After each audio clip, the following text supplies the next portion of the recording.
본 방송에서 제공하는 투자 정보는 투자 판단에 대한 조언입니다. 방송에서 제공하는 주식의 가치, 가격 상승 및 가격 하락에 대해서는 방송사에서 보장하지 않습니다.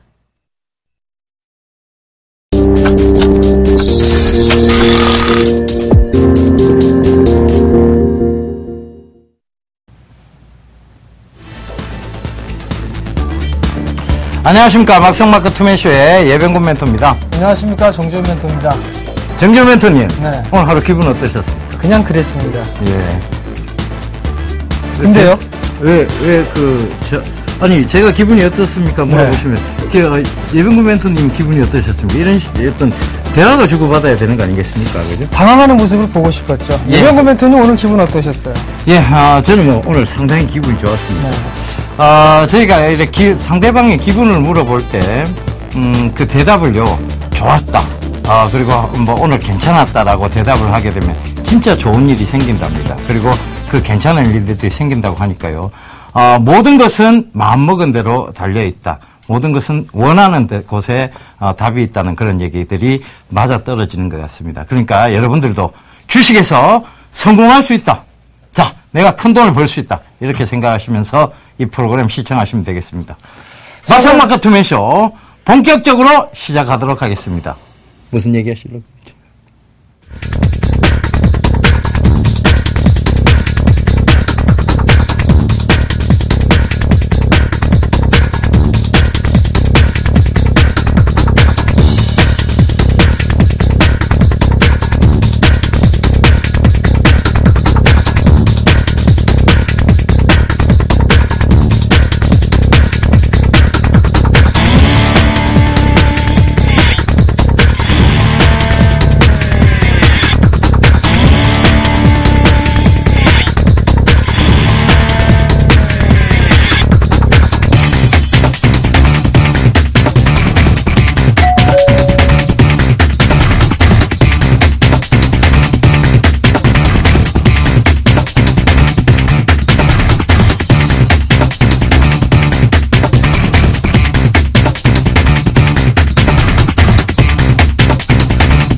예, 간략하고 짤막한 뉴스, 간추린 뉴스 보고 왔는데요. 자, 여기서 좀 두드러지게 보이는 것이, 한국전력 전기요금 인상 유보로 급락했다는 부분. 제가 말씀드렸습니다. 전기요금이나 가스요금, 서민물가와 직결되는 것은, 정부가 쉽게 올릴 수가 없다. 그것은 결과적으로, 표심을 흔드는 일이기 때문에 그렇습니다. 그래서, 지지율에 상당한 영향을 미치죠. 그래서 그런 부분들을 참고하셔야 된다라고 많이 말씀을 드렸는데, 그것이 좀 잘 참고가 됐으면 좋았겠습니다. 자, 오늘 시장은 또 급격하게 들어 올렸습니다. 결과적으로는 냉탕, 온탕, 냉탕, 온탕을 지금 반복을 하고 있는데요.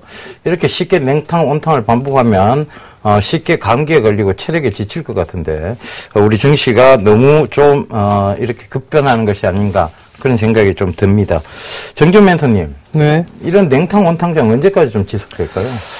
아무래도 당분간 좀 지속이 되지 않을까라고 좀 생각을 하고 있습니다. 오늘장에 대한 흐름들을 좀 살펴보게 되면 전날 급락이 나왔었죠. 전날 급락이 나왔던 부분들은 장 초반에 골드만삭스 쪽에서 투자 등급을 하향 조정을 하는 그런 얘기가 좀 돌았었습니다. 그 부분 때문에 선물이 좀 대량으로 매도가 좀 나왔었던 그런 모습이었죠. 금일 같은 경우는 바로 매수가 좀 들어와 주는 그런 모습들이 나타났습니다. 결국 시장은 빠졌던 부분들을 다시 복구를 시켜놓는 그런 무난했던 국내 시장이 아니었나라고 좀 말씀을 드려보도록 하겠습니다. 결국 뭐 반등이 나올 종목군들 같은 경우는 반등이 나와주고 있는 그런 모습들이고요. 그리고 급격하게 많이 올랐던 종목군들 같은 경우는 조금 쉬어가는 그런 모습들이 나타나고 있죠. 뭐 SK 하이닉스 같은 경우도 많이 올랐기 때문에 일정 부분 좀 쉬어가는 그런 모습들이 나타나고 있고요. 그리고 많이 빠졌었던 뭐 현대건설이라든가 이런 종목군들 같은 경우는 기술적인 반등이 좀 나와주는 그런 모습들이 나타났습니다. 결국엔 5월달, 6월달에 밀려 내려왔던 부분들은 이제 삼성전자, 즉 어닝 시즌에 대한 부분들로 놓고 볼 수가 있을 것 같은데요. 2분기 실적에 대한 부분들이 조금 안 좋을 것이다라는 얘기가 돌기 시작했었죠. 그 부분들 때문에 지금은 선반영을 좀 받고 있는 그런 상황이다라고 보셔야 될 것 같습니다. 결국 올라갈 부분들은 그렇게 많지가 않습니다. 호재거리나 이런 부분들이 그렇게 크지가 않기 때문에 그렇다고 해서 빠질 거냐라고 좀 생각해 보긴다면 빠질 만한 그런 큰 이유도 없는 상황들입니다. 결국엔 순환매가 좀 나와주거나 아니면 차별화가 진행된다라고 좀 보셔도 좋을 것 같고요. 하루하루에 연연해 하는 그런 투자의 부분들보다는 좀 여유 있게 바라보는 투자가 지금 시장에서는 딱 어울린다라고 좀 말씀을 드려보도록 하겠습니다. 그리고 또 한 가지 부분도 좀 살펴볼 수가 있는데요. 거래 대금이나 이런 부분은 크게 없습니다. 오늘 같은 경우 프로그램 매수가 좀 많이 들어왔었죠. 그리고 또 하나는 변동성이 좀 확대가 되고 있는 그런 부분들은 이 파생시장 때문이다라고 좀 보셔도 좋을 것 같습니다. 선물에 대한 대량 매도 부분들, 그리고 또 하나는 바로 또 환매수가 좀 들어와주는 그런 모습들이 나타나고 있거든요. 당분간 이러한 모습들은 조금 더 이어질 수가 있을 것 같습니다. 적어도 7월 옵션 만기일 때까지는 이런 모습들이 나타날 수가 있을 것 같은데요. 특히나 이제 윈도우 드레싱이 나오죠. 그러면 7월 초 부분에는 조금 조심할 필요성이 있다. 즉, 이 차익 매물이 좀 나와줄 수가 있는 그런 부분들이기 때문에 월 말은 좀 관심 있게 보되 월 초는 한 번쯤은 좀 뒤로 물러서서 보시는 전략이 좀 어떻겠느냐라고 좀 미리 말씀을 좀 드려보도록 하겠습니다. 예, 일단은 지금 투자자분들이 헷갈릴 수밖에 없는 장입니다. 그러니까 냉탕, 온탕, 냉탕 뭐 이걸 계속 반복을 하다 보니까 위쪽으로 배팅을 해야 되는지, 그리고, 지금은 조금 쉬어야 되는지, 이런 부분도 많이 헷갈리실 거예요. 근데 제가 계속 강조드렸던 부분이, 바로 이제 좋은 종목군은 꼭 지고 가야 된다는 거 많이 강조를 드렸죠. 결과적으로는 좋은 종목군들은 다시 시장의 가치를 받으면서 올라옵니다. 그런데 이 냉탕 온탕 속에서도 분명히 포트가 지금 재편되고 있는 것들이 보이기 시작합니다. 결과적으로 뭐냐면 지금의 어떤 주도주군을 살짝 바꾸어 놓는 듯한 흐름들이 잡히기 시작한다는 거죠. 그래서 코스닥 쪽으로 보면 실적주가 좀 가시화되는 시장이고 코스피 쪽은 여전히 좀 스트레스 테스트를 하는 구간이 아니냐, 그렇게 보여집니다. 그러니까 여러분들이 이런 스트레스 테스트를 계속 겪다 보면 결과적으로는 수익을 자꾸 짧게 끊는 버릇이 생깁니다. 그러다 보면 제대로 된 상승장에서 수익을 또 짧게 끊어버리고 나면 들어가기가 애매해진다는 것이죠. 그러니까 그 점 참고해 보신다면 좋은 종목군은 꾹 좀 지고 가는 전략, 나쁜 종목군은 빨리 포트폴리오를 교체하는 전략이 맞다는 것입니다. 그래서 그 점 꼭 좀 참고해 보셔야 될 것 같고요. 이 코스피에 대한 부분은 아직까지도 스트레스 테스트다. 그러면 이게 언제쯤이면 이제 상승을 할 것이냐에 대한 부분인데, 우리 정지훈 멘토님께서는 윈도우 드레싱 효과까지는 좀 코스피가 상승을 한다는 쪽으로 보고 계시고, 그 윈도우 드레싱이 지나고 나면 또다시 다음 달 옵션 만기일까지 좀 변동성이 확대되지 않겠느냐라는 의견을 주셨는데, 자, 제대로 된 상승장 언제쯤 나온다고 볼 수 있을까요? 하반기 전략에서 좀 말씀을 드렸다시피 저는 7월 달 이후가 좀 돼서야 그래도 나름대로 의미 있는 좀 상승이 나오지 않을까라고 좀 말씀을 드려보도록 하겠습니다. 우선적으로 뭐 많이 좀 말씀을 드렸을 겁니다. ELS에 대한 부분들도 있고요. 그 다음에 중국에 대한 경기 부양책이나 이런 부분들이 이제 나오고 있는 그런 상황들이고, 거기에 대한 효과가 하반기 정도 때는 나와줘야 되지 않겠느냐라고 좀 보고 있고요. 또 하나는 아베노믹스죠. 일본 쪽에서 이 투자에 대한 부분들, 좀 위험 자산으로에 대한 투자 부분들을 좀 확대할 것이다라는 부분들이 얘기가 나오고 있는데, 그 부분들이 하반기에 좀 집중이 돼 있다라는 얘기입니다. 결국 외국계 자본들은 이 매도가 나가는 게 아니라 매수 유입이 될 수밖에 없다라고 좀 보셔도 좋을 것 같거든요. 결국은 외국인 자본으로 인해서 우리나라 시장은 하반기 시장은 조금 더 좋을 것이다. 즉 상반기 때보다는 하반기 때 시장이 좀 좋을 것이다 라고 예상을 하고 있는 그런 상황들이기 때문에 일단 좀 긍정적인 마인드로 좀 보셔도 좋을 것 같고요. 지금 많이 빠져있는 종목군들 상당히 좀 저평가 구간에 진입을 해 있다라고 보셔도 좋을 것 같거든요. 그렇기 때문에 지금 자리대에서 뭐 손절이라든가 이런 부분들보다는 일단 힘들지만 좀 들고 갈 수밖에 없는 그런 위치이기 때문에 들고 가는 전략을 좀 취했으면 좋겠다라고 좀 말씀을 드리고 싶습니다. 정재훈 멘토님 얘기는 그러니까 이제 7월 중순이 좀 넘어서야 된다라는 그렇게 보시는 의견이시죠? 좀 늦게 된다라면 아마도 이 8월 달 정도는 좀 되지 않아야 될까 좀 생각을 하고 있습니다. 일본 쪽에서도 지금 이 7월 달, 경기 부양 시기를 7월 달로 예상을 하고 있는 그런 상황들인데 그게 조금 늦춰지는 그런 모습들을 보이고 있거든요. 지금 8월에서 9월 달 얘기가 좀 나와주고 있는 그런 상황들입니다.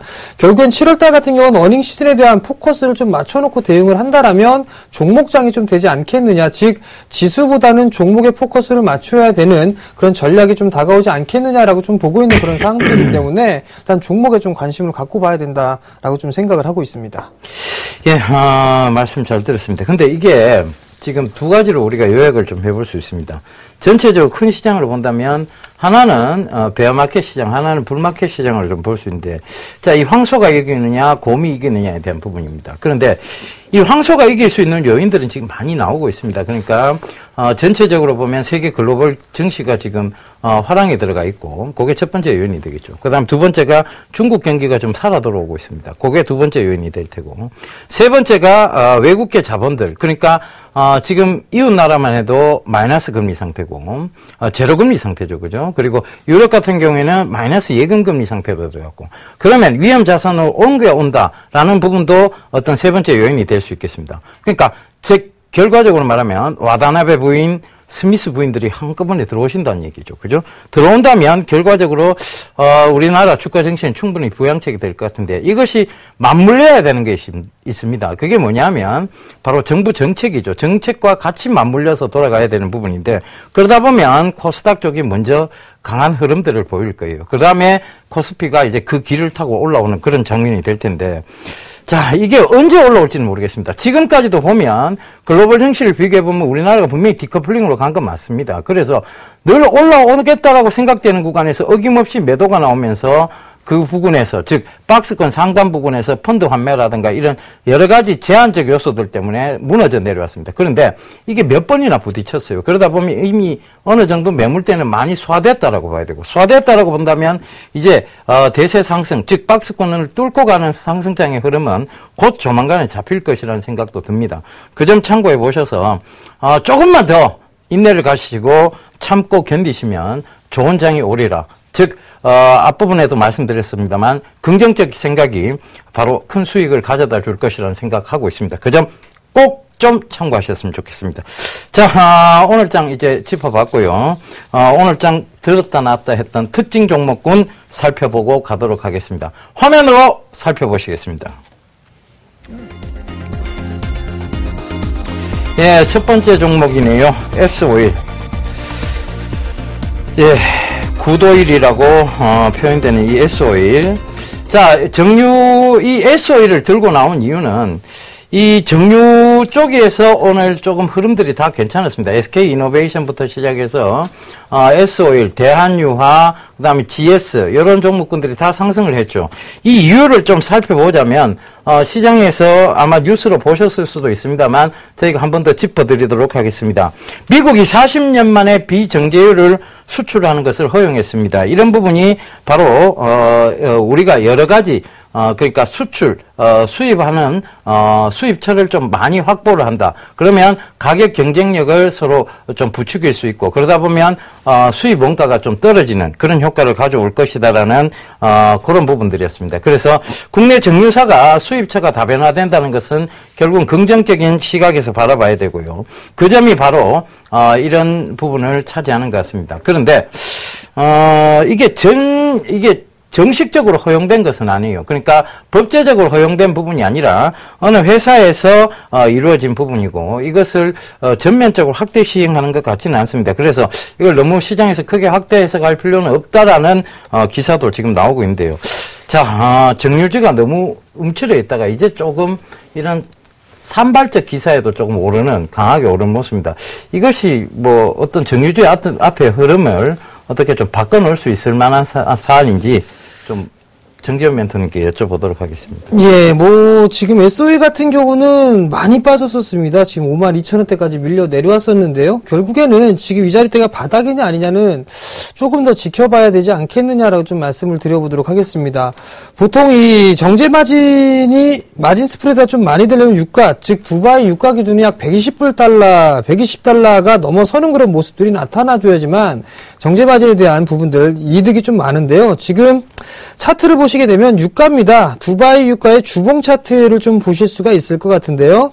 120불을 넘어가기엔 당분간 좀 힘들지 않겠느냐라고 좀 보고 있습니다. 지금 110불에서 115불 정도 이 자리대에 상당히 좀 큰 저항 자리대로 남아있는 그런 상황들이기 때문에 일단 유가에 대한 상승 부분들은 아마도 억제시키지 않겠느냐라는 부분들을 좀 생각을 해볼 필요성이 있을 것 같고요. 두 번째 부분들을 좀 보게 된다면 이제 SK이노베이션이 오늘 같은 경우 좀 강한 모습들이 나타났습니다. 근데 이제 그 다음에 ELS 락인 부분들에 걸려있는 부분들이 만기 부분들에 걸려있는 게 SO일입니다. SO일은 여전히 SK이노베이션과는 좀 다른 모습들이 나타나고 있죠. 여전히 신저가를 기록하고 난 이후에 바닥을 횡보해주는 그런 모습들이 나타나고 있죠. 그럼 결국엔 볼 수밖에 없는 게 실적입니다. 실적이나 이런 부분들을 보게 되면 지금 작년 4분기 때 같은 경우는 적자를 기록을 했지만 올해 2분기 같은 경우는 약 800억 정도대의 영업이익을 예상을 하고 있습니다. 작년 결산으로만 따져보게 되면 13년도보다 올해 같은 경우가 약 한 20%에서 30% 가까이 성장할 것으로 좀 예상을 하고 있는 그런 상황들이고요. PBR 기준으로 보더라도 지금 현재 1배, 1배 수준이 좀 넘어서고 있는 그런 모습들이거든요. 결국 이 SOL 같은 경우는 추가적으로 뭐 급등이 나온다거나 이런 모습을 좀 보이기보다는 바닥을 좀 다지는 그런 구간들이 나올 확률이 좀 높다라고 좀 말씀을 드려보고 싶고요. 오히려 정유주를 하게 된다면 대표주 성격인 SK이노베이션이 좀 더 낫지 않겠느냐. 그리고 제가 포인트를 좀 잡아보게 된다라면 7월달 이후에 좀 잡아보시는 전략이 좀 어떨까. 왜냐하면 ELS 부분들, 만기 부분들이 여전히 남아있기 때문에 일단은 지금 자리대 따라 들어가는 것보다는 좀 관망적인 자세를 보는 게 어떨까라고 좀 개인적으로는 생각하고 있습니다. 예, 저도 그 말씀에 동의하는 바입니다. 일단은, 아직까지 이 뉴스 자체만으로 추세를 돌려 세울 만한 그만한 뉴스는 안 됩니다. 결과적으로, 지금 S-오일이, 계속해서 하락을 했던 그런 부분들의 악재, 즉, 불확실성한 요소들, 증시가 제일, 싫어하는 것이 불확실입니다. 불확실한 요소들이 제거가 되지 않는다면 S-오일의 주가 상승에는 제한적 요인이 분명히 있을 거라고 생각을 합니다. 그래서 신규 매수 접근은 아예 안 하시는 게 좋을 것 같고요.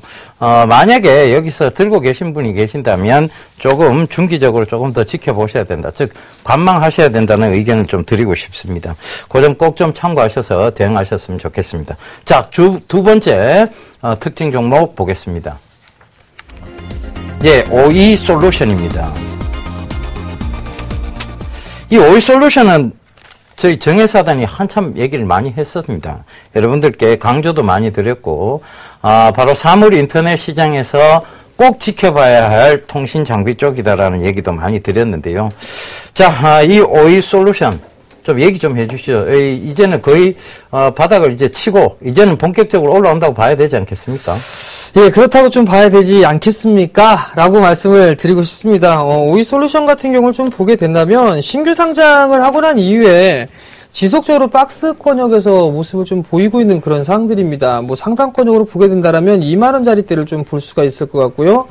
하단권역으로 좀 보게 된다면 16,000원 정도로 좀 볼 수가 있을 겁니다. 여기서 이제 못 올라갔던 부분들이 보호예수 물량이 좀 출회가 되면서 매도 물량이 꾸준하게 나왔습니다. 그 중에 나왔던 부분들을 좀 살펴보게 된다면 잠깐 수급적인 부분들을 보실 필요성이 있을 것 같은데요. 기타 금융 쪽에 꾸준하게 매도 물량이 좀 나왔습니다. 사는 물량이죠. 약 한 26만 주 가까이가 됩니다. 25만 8,981주를 가지고 있었는데요. 거기에 따른 이 보호예수 물량이 다 출회가 된 것이 아닌가라고 좀 생각을 하고 있고요. 그리고 보게 되면 기관 쪽에서 오늘 3거래를 연속적으로 좀 매수가 유입이 되고 있는 모습들, 이러한 모습들을 놓고 봤을 때 이제 바닥은 다지고 난 이후에 상승할 일만 남았다라고 좀 말씀을 드려보고 싶고요. 또 한 부분들은 5월 달에 기업 IR을 했습니다. 호응이 좀 상당히 괜찮았었고요. 또 하나는 실적에 대한 전망을 했었는데요. 상당히 좀 보수적으로 좀 잡은 부분들이 실적이 상당히 좀 좋게 전망을 하고 있는 그런 상황들입니다. 결국엔 성장성이 좀 충분한 부분들이고요. 그 성장성이 어떠한 부분들이 있는지는 예병고 멘토님께서 말씀 좀 해주시죠. 예, 바로 이 오이 솔루션은요, 사물 인터넷의 근간이라고 불리는 통신 쪽의 장비업체라고 보시면 될 것 같습니다. 이 사물 인터넷 시장은 굉장히 광범위한 시장입니다. 그러면서도 이 광범위한 시장이 여러 분야에까지 영향을 미치는 그런 섹터라고 보시면 될 것 같은데요. 그 광범위한 영향의 근간, 즉 기본을 이루는 것이 바로 모바일 통신 기반하고 그 다음에 인터넷 통신 기반의 어떤 확장이고 그 다음에 속도, 이런 안정화, 이런 부분들입니다. 그 중에서도 이 오이 솔루션은 트랜시버라고 해서, 광 트랜시버라고 해서, 빛신호, 즉 빛신호를, 전자신호를, 바로 이제 그 음성신호로 변환하고, 음성신호를 다시 전자신호로 변환하는 트랜시버를 제조해서 판매하는 회사입니다. 그런데 이 트랜시버가 진화를 했습니다. 바로 스마트 트랜시버로 진화를 했는데요.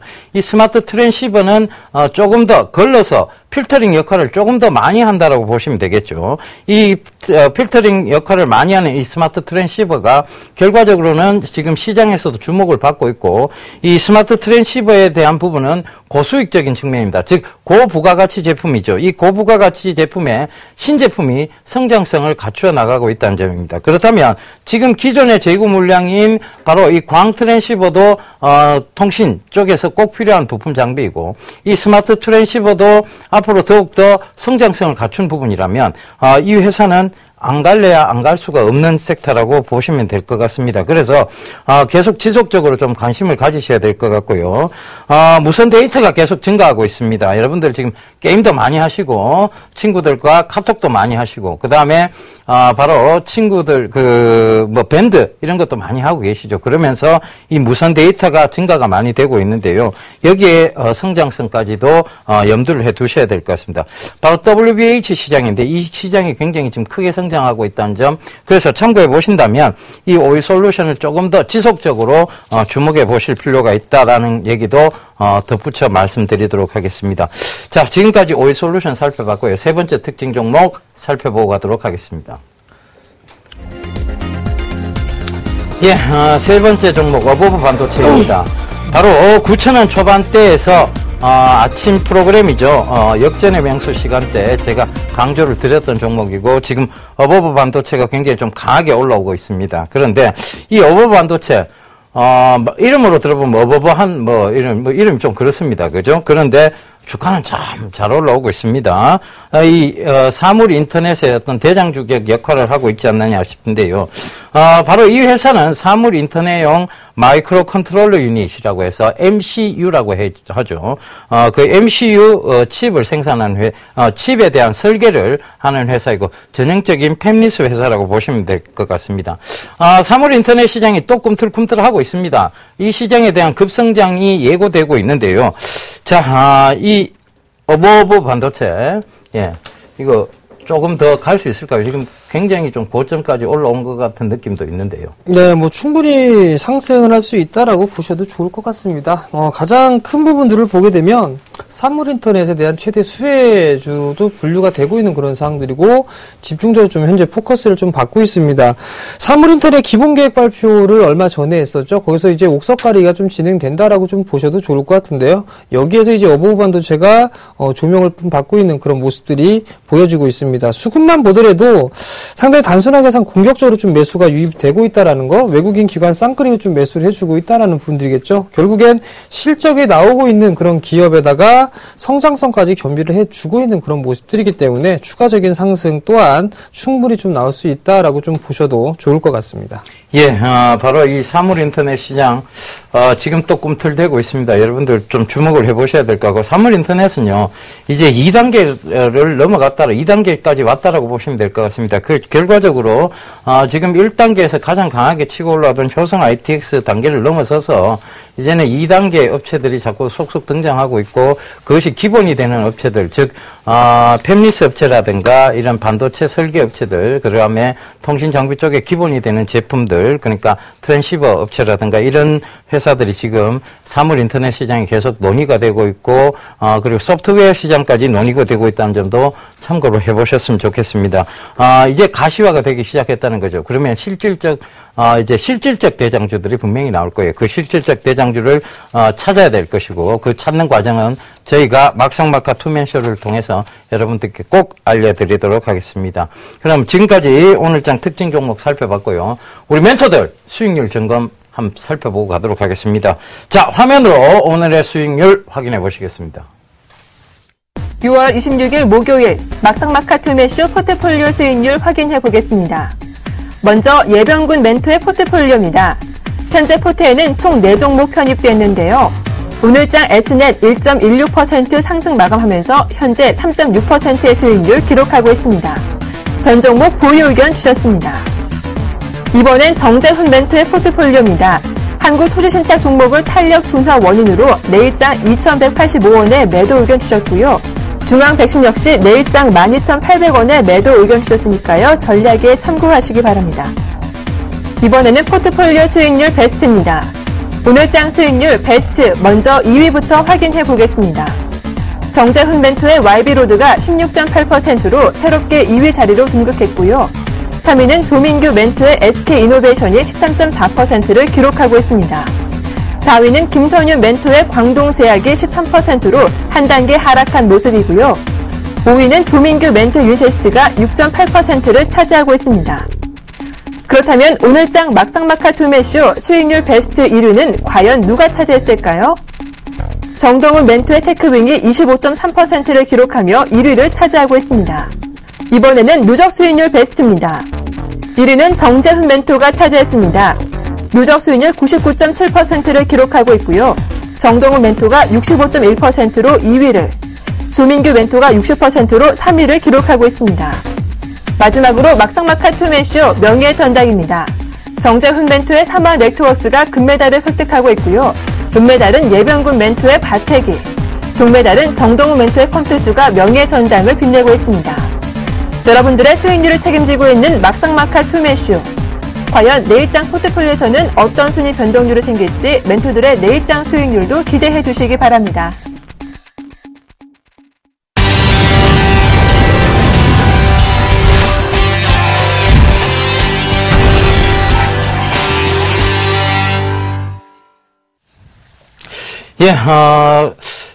막상막하 투맨쇼가, 지금 저하고 조금 안 맞는 것 같습니다. 그죠? 왜 이렇게 이게 수익률에 대해서, 살짝 늘 손절선을 좀 터치를 하고, 바로 상승하는 모습들을 자꾸 보이고 있는데, 요게 조금 걸립니다. 그죠? 자, 일단, 제 종목 AS부터 좀 살펴보고 가도록 하겠습니다. 선수들은 핑계를 대지 않습니다. 저는 핑계를 대는 것이 아니라, 제가 앞으로 조금 더 분발하겠다는 것을 말씀드리고 있는 것입니다. 예. 자, NI스틸, 분명히 수익 구간 중이었는데요. 빨간색이었는데 파란색으로 변했습니다. 그런데 NI스틸은 여전히 좀 지속적으로 보셔야 될 것 같아요. NI스틸, 지금 7강 업황들이 나쁘지 않습니다. 업황 자체가 업사이클링 쪽에 있고, 그 다음에 NI스틸 실적까지도 생각을 해보신다면 좀 지속적으로 보유 관점 말씀을 드리겠습니다.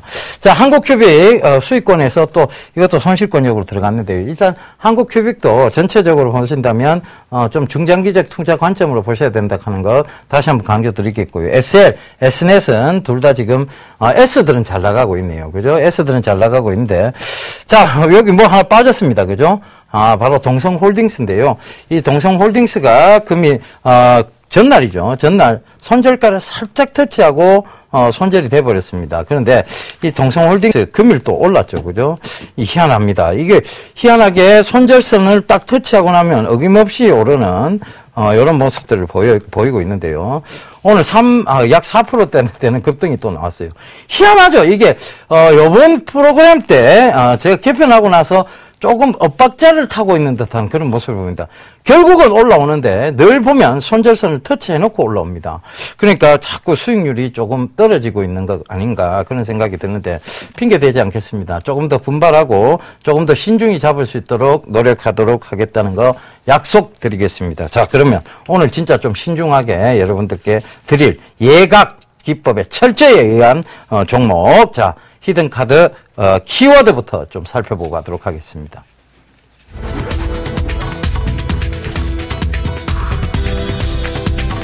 예, 사물 인터넷이네요. MCU입니다. 마이크로 컨트롤러 유닛이라고 하죠. 그죠? 네, 세 번째, 팹리스네요. 그죠? 홈리스는 들어보셨죠? 집 없는 사람들. 예. 이 회사는 팹리스입니다. 공장이 없다는 얘기입니다. 바로 공장이 없는 회사. 공장이 없는데 뭘 생산할까라는 의구심을 가지실 겁니다. 우리 정재훈 멘토님이 잘하는 방법입니다. 자, 홈페이지부터 보고 가도록 하겠습니다. 자, 홈페이지입니다. 자, 바로, 이 동사의 홈페이지인데요. 이 홈페이지 딱 보면, 예, 앞에 글자 딱 나와있죠. 힌트가 지금 나옵니다. 그런데 전부 영어로 되어 있어요. 생소하게 시겠죠. 그런데, 자, 저는 너무나 편안합니다. 글자 읽기가. 제가 바로, 아메리카, 즉, 미국에서 왔기 때문에, 자, 이거 너무나 편안해 보이는데, 일단은, 이 회사는 수출 중심의 회사라고 보시면 딱 들어맞는 것 같습니다. 왜냐하면 홈페이지 자체가 전부 영문으로 되어 있다는 것이죠. 그래서, 자, 사물 인터넷을 다루고 있고, 그 다음에 마이크로 컨트롤러 유닛이고, 그 다음에 팹리스 업체다. 자, 요거, 벌써 앞부분에 특징 종목에서 살짝 나왔던 종목입니다. 자, 오늘의 히든카드 보고 가시겠습니다. 바로 어버버한 반도체입니다. 어버버 반도체인데요.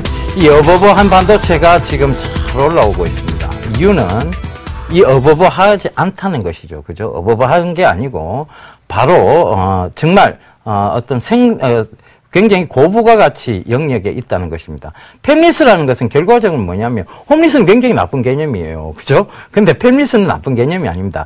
적은, 즉, 최소의 비용으로 최대의 효과를 내는 반도체 설계 쪽이라고 보시면 되고, 이 반도체 설계 쪽에 여러 가지 회사들이 있습니다. 팹리스 업체들이. TLI라든가 어버브 반도체가 있는데요. 이 두 회사 중에서도 이 어버브 반도체 같은 경우에는 마이크로 컨트롤러 유닛이라고 해서 여러분들 많이 쓰이는 제품이에요. 그러니까, 어떤 센스라고 보시면 될 것 같은데, 이 센스는요, 안 들어가는 곳이 없습니다. 가전제품이 거의 모든 부분에 들어가신다고 보면 되고, 이 가전제품에 들어가는 것 뿐만이 아니고, 지금 스마트폰에서는 이 센서의 양이 급격하게 많이 늘어나고 있습니다. 그 점도 체크를 해보셔야 될 것 같은데, 자, 제가 준비한 PPT를 보면서 좀 설명을 드릴게요. 자, 홈페이지 짧게 살펴봤고요. 자, 그 다음, 스마트폰 내 센서 평균 장착 개수입니다. 자, 점점 늘어나고 있죠. 그죠? 스마트폰 안에 들어가는 센서들이 점점 늘어나고 있다는 얘기입니다. 최근에 여러분 갤럭시 S5에 대한 얘기들을 많이 들으셨을 겁니다. TV 광고에도 지금 많이 나오고 있는데, 시계를, 웨어러블 디바이스죠. 그죠? 시계를, 차고 있으면 심박수를 알려주고, 그 다음에 여러 가지, 자신의 몸 건강 상태, 바이탈을 체크하는 기능들을 하나하나씩 늘려나가고 있습니다. 이 늘려나간다는 것은 결국은 이 스마트폰 내에 센서들을 많이 장착을 하게 된다는 얘기죠.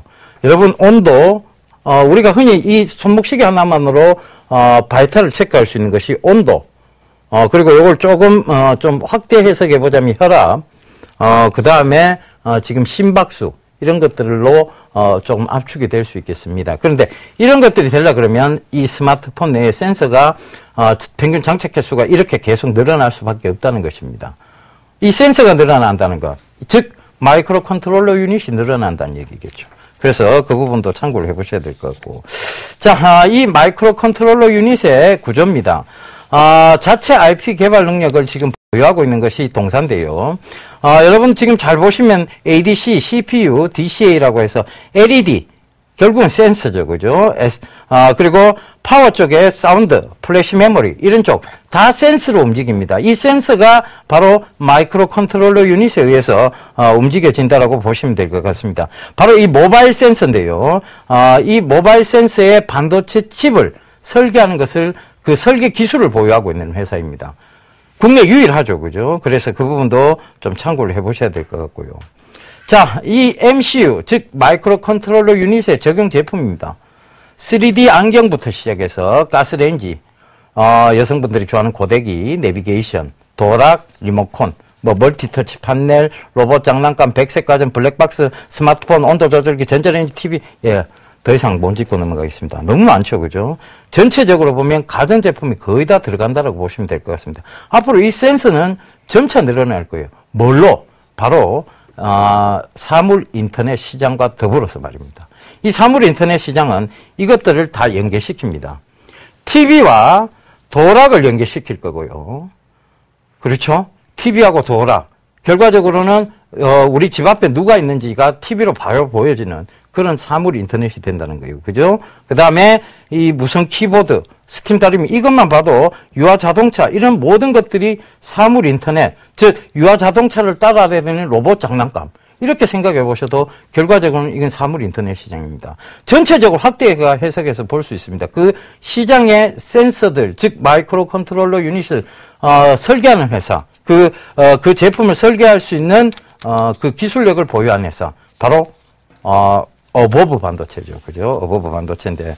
자, 이런 부분들이 충분히 감안이 된다면 이 어버브 반도체의 주가는 지금부터 더 일신 후 일신 할 수 있으리라고 보여집니다. 그래서 제가 여러분들께 꼭 좀 소개를 시켜드리고자 또 들고 나왔고요. 제가 아침 프로그램이죠. 역전의 명수라는 시간이 있습니다. 뭐 계좌 역전, 인쇄 역전 뭐 이거 하고 있죠. 그죠? 그 역전의 명수 시간에 제가 9,000원 초반에서 말씀을 드렸던 종목입니다. 그런데 지금 잘 올라오고 있습니다. 그 점도 참고를 해보시면 좋겠고요.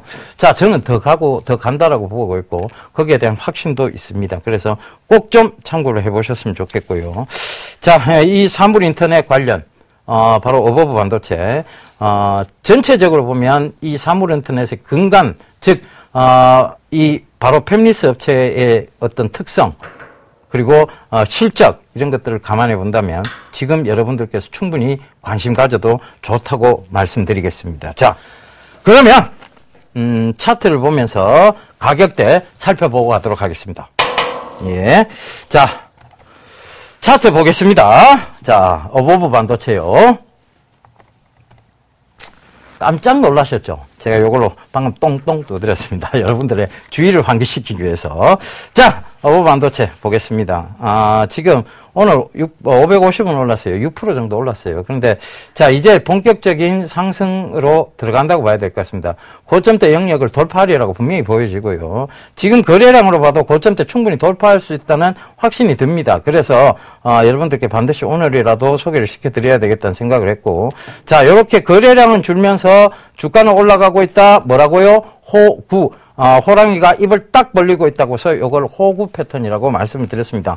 호랑이 아가리, 예, 아시겠죠? 그죠? 그래서 이, 호랑이가 입을 딱 벌리고 있는데 여기서 물량 던져줘 버리면 호랑이한테 그냥 물량 던져주는 것밖에 안 돼요. 그러니까 그 점 참고해 보시고. 자, 이 호구 패턴에서 분명한 것은 거래량이 줄면서도 주가는 부양이 되고 있다는 점. 그리고, 지금의 어떤 성장성으로 본다면 충분히 더 상승 가닥을 이어나갈 수 있다는 종목으로 잡아보시면 되겠습니다.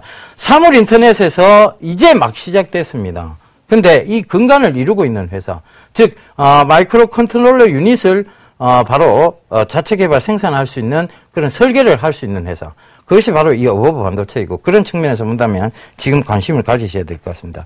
매수가는요 조금 싸게 한번 잡아보겠습니다. 왜냐하면 지금 너무 강하게 들어 올렸기 때문에 싸게 잡을 수 있을지는 모르겠습니다. 하여튼 9,600원 이하대인데 정확한 매수 가격대는 요 플러스 마이너스 밴드가 있으니까요. 그 점 참고하시고 한 9,550원대로 일단은 잡아보겠습니다. 잡아보고 목표가는요 일단은 의미는 없습니다. 어디까지 올라올지는 모르겠고, 일단 지금 신고가를 계속 뚫으면서 가고 있다는 것 참고해 보신다면 큰 의미는 없습니다. 그런데 일단은 단기 목표가 12,800원 잡고요.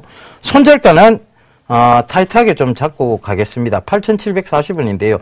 조금 여유를 둔 이유는 이 어버브 반도체의 성장성 때문에 그렇습니다. 계속해서 손절선만 탁 터치하고 올라가니까 신경질이 좀 사실 났어요. 그래서 손절가를 조금 넉넉하게 잡아놨습니다.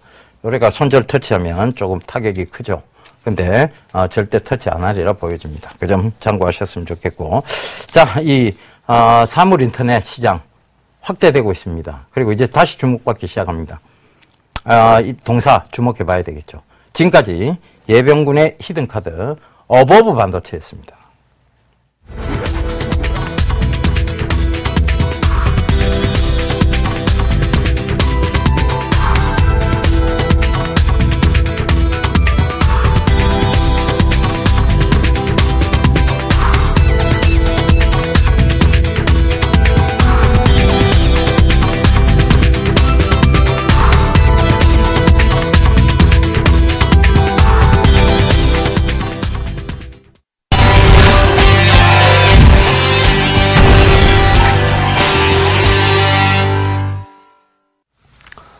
정지훈입니다. 포트폴리오 먼저 AS 진행해드리도록 해야 되겠죠? 색깔 너무 많이 마음에 안 듭니다. 일단 대대적인 종목에 대한 교체 작업을 좀 진행할 예정입니다. 자, 우선적으로 보게 되면, 한국토지신탁과 그 다음에 중앙백신이 두 종목을 손실이 없는 선에서 일단 매도 진행을 할 예정입니다. 내일장에 일단 매도를 할 예정이니까 그 부분들을 알고 계셨으면 좀 좋을 것 같고요. 자, 그 다음에 지금 현재 한 부분들을 좀 살펴보게 된다라면 차이나 하오란이 있어요. 마이너스 12%대였었죠. 일단 2분기 실적이 좀 좋아질 것이다 라는 부분들 때문에 일단 계속적으로 좀 들고 와 있는데 곰곰이 생각을 해보니까 지금 포트에 대한 부분들 5종목까지 편입을 할 수가 있단 말이에요. 근데 지금 저는 4종목만 계속적으로 포트에 대한 변화 부분들을 하고 있기 때문에 일단 안 될 것 같아요. 그래서 일단 차이나 하오란 같은 경우를 다음 주까지 7월 초까지 만약에 큰 변동이 없다라면 즉 상승을 해주는 그런 흐름들이 나타나지가 않는다라면 단기적으로 이 수익이 넘어갈 만한 그런 종목으로 다시 편입을 해드리겠다라는 좀 말씀을 드리도록 하겠고요. 일단 보유 관점 말씀을 좀 드려보도록 하겠고요. 진성TC 같은 경우도 1.3%대 손실권역입니다. 근데 보유 관점 하셔도 좀 좋을 것 같고요. 실적이 꾸준하게 좋아지고 있는 그런 상황들이고, 그리고 이 기계 쪽 섹터에 점차적으로 이 수급이 들어와 주는 그런 모습들이 나타나고 있습니다. 그렇기 때문에 홀딩 관점으로 좀 보자라는 말씀 드려보도록 하겠고요. 그 다음에 중앙백신이 0.8% 정도 손실권역이죠. 내일 일단 매도 의견을 좀 드릴 겁니다. 매수가 부분에서는 매도를 해보시는 전략 좀 말씀을 드리도록 할 거고요. 일단 포트에 대한 부분들 전면적으로 좀 개편을 한다라는 말씀을 좀 드려보도록 하겠습니다. 그리고 마지막으로 YB로드가 있는데요. 2,500원 목표가를 좀 설정을 해드렸습니다. 오늘도 좀 큰 폭의 상승을 진행을 했는데요. 마찬가지로 원화 강세에 대한 수혜주, 충분히 좀 수혜가 가능하다라는 부분들이거든요. 결국엔 어떤 부분들을 좀 살펴볼 수가 있냐라면, 원화 강세 수혜주로 상승을 했던 분들이 대표적으로 곡물 섹터들을 좀 둘 수가 있습니다. 근데 그들 종목분들이 쉬어가는 흐름들 속에서 지금 피력 관련주들이 상당히 급등을 해주고 있는 그런 모습들이거든요. 삼양통상 같은 경우도 급등이 나와주고 있는 그런 모습들입니다.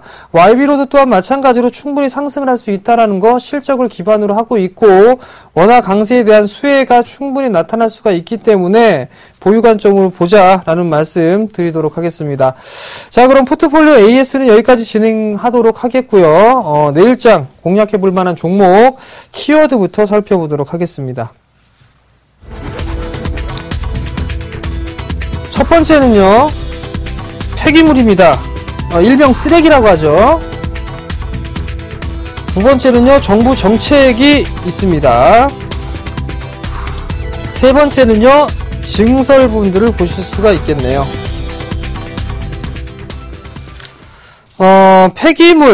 폐기물을 처리한다라는 얘기는 그래도 재활용을 못하는 부분들, 일단 태우거나 소각하거나 여러 가지 부분들이 있겠죠. 폐기물 같은 그 폐수 같은 부분들을 다시 재처리를 한다든가 이런 여러 가지 용도로 좀 쓰일 수 있다. 즉 그러한 사업을 영위를 하고 있는 기업이다라고 좀 보셔도 좋을 것 같습니다. 또한 정부 정책적인 부분들이 있는데 그냥 단순하게만 말씀을 좀 드려보도록 하겠습니다. 다른 여러 가지 정부 정책분들도 있는데 지금 흐름들을 좀 보게 된다라면 이 건축 쪽에 나름대로 이 지금 정부 정책을 시행을 하고 있죠. 그러면서 리모델링에 대한 부분들 부각이 되고 있단 말이에요. 거기에 따른 폐기물이 나타나게 되겠죠. 발생을 하게 되겠죠. 그 부분들을 자연적으로 소각을 하게 돼서 다시 에너지 자원들로 좀 활용을 할 수가 있다라는 거. 근데 여기서 판매 단가가 좀 폐기물에 대한 처리 단가 비용이 좀 올라갔습니다. 그렇다는 얘기는 좀 더 수익이 높아진다라고 좀 보셔도 좋을 것 같거든요. 단순하게 이렇게 생각하시면 될 것 같고요. 증설 부분들은 폐기물 사업 말고 지금 다른 쪽 사업을 하고 있는데 그 부분들이 지금 현재 증설 작업을 통해서 타이트하게 좀 돌아가고 있는 그런 상황들입니다. 그리고 올해 3월 달부터 신규적으로 공장 가동을 좀 진행을 했기 때문에 하반기 때는 바로 실적으로 나타날 수가 있는 그런 기업이다라고 좀 말씀을 드려보도록 하겠습니다. 자, 제가 제안해 드릴 종목은요. KG ETS입니다.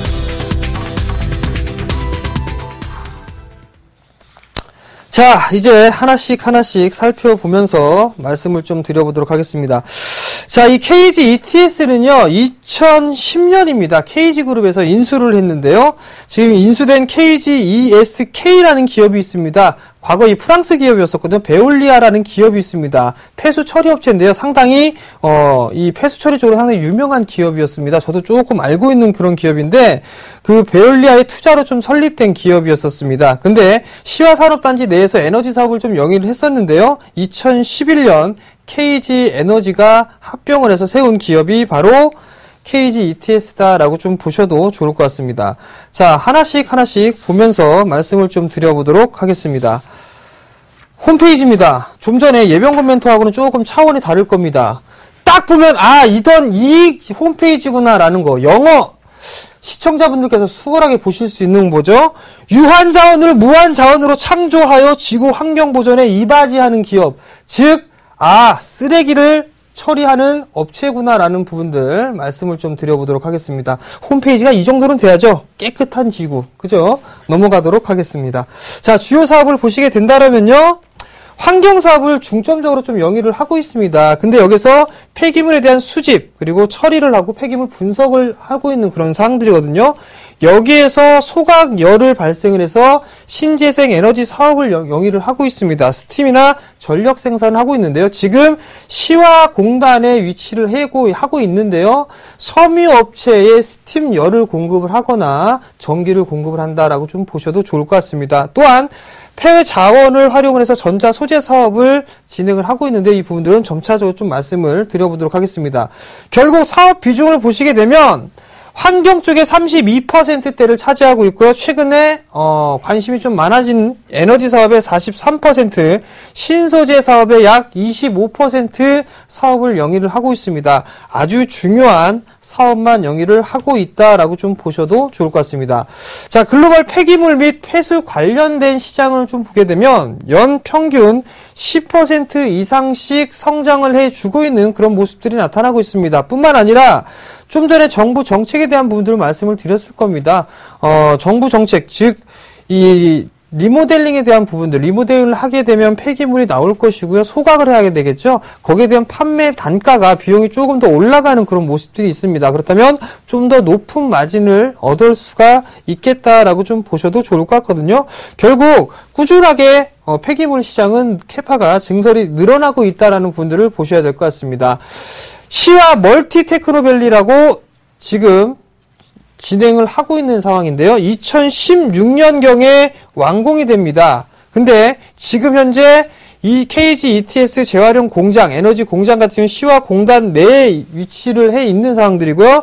현재 이 시와 공단 내에서 사업을 영위를 해 나가고 있습니다. 근데 2016년경에 완공이 되는 이 큰 부지까지도 포함을 하게 된다라면 자연스럽게 신성장 동력으로 다가올 수 있다라고 좀 보셔도 좋을 것 같습니다. 결국 혼자서 시화산업단지를 다 먹는다라고 보셔도 좋을 것 같습니다.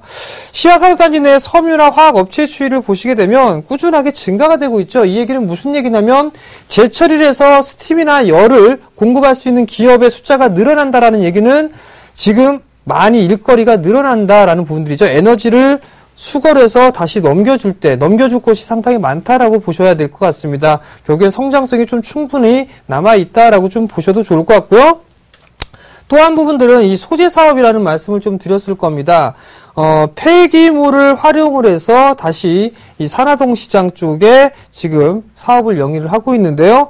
KG ETS가 약 45% 가까이를 좀 차지를 하고 있는 상황입니다. 거의 뭐 반독점이다라고 좀 보셔도 좋을 것 같은데요.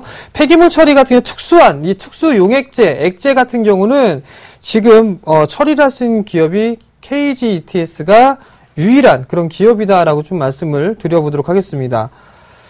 돈 가격 추이를 보시게 되면 이제 바닥을 치고 나서 서서히 좀 상승을 해주고 있는 그런 모습들이 나타나고 있죠. 결국엔 돈 가격까지도 이제 안정적으로 좀 진행이 되고 있는 그런 상황들이기 때문에 사업적인 부분들은 충분히 사업성이 있다라고 좀 보셔도 좋을 것 같고, 제가 아까 투자 포인트적인 부분들을 좀 말씀을 드렸을 때 증설에 대한 부분들을 좀 말씀을 드렸을 겁니다.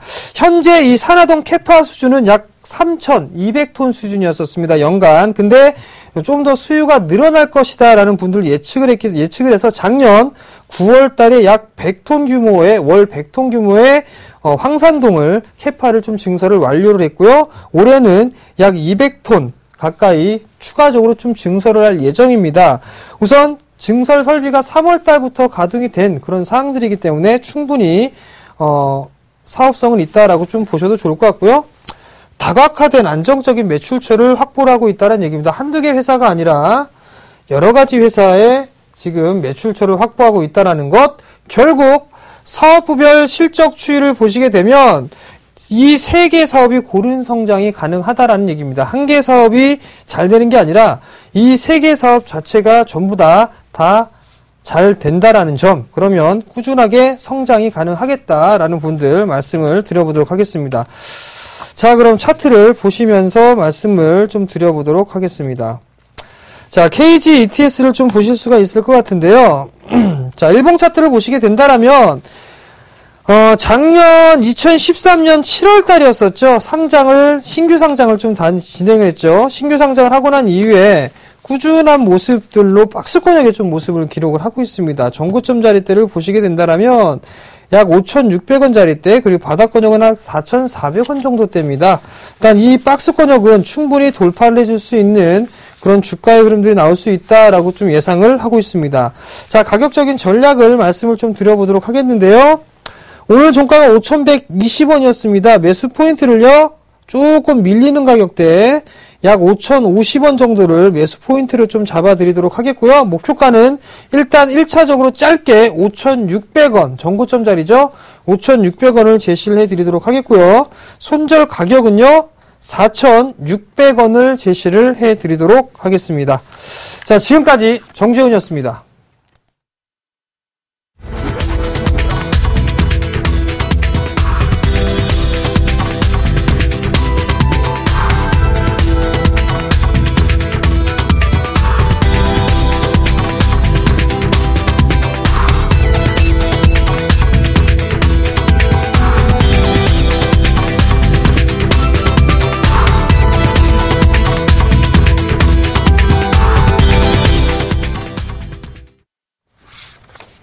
예, 다가오는 새벽에 대한민국에 또 축구 경기가 있습니다. 여러분들 좀 일찍 보내드려야 축구 경기 또 열심히 응원할 수 있을 것 같아서요. 저희 이만 물러가고 다음 주 다시 인사드리도록 하겠습니다.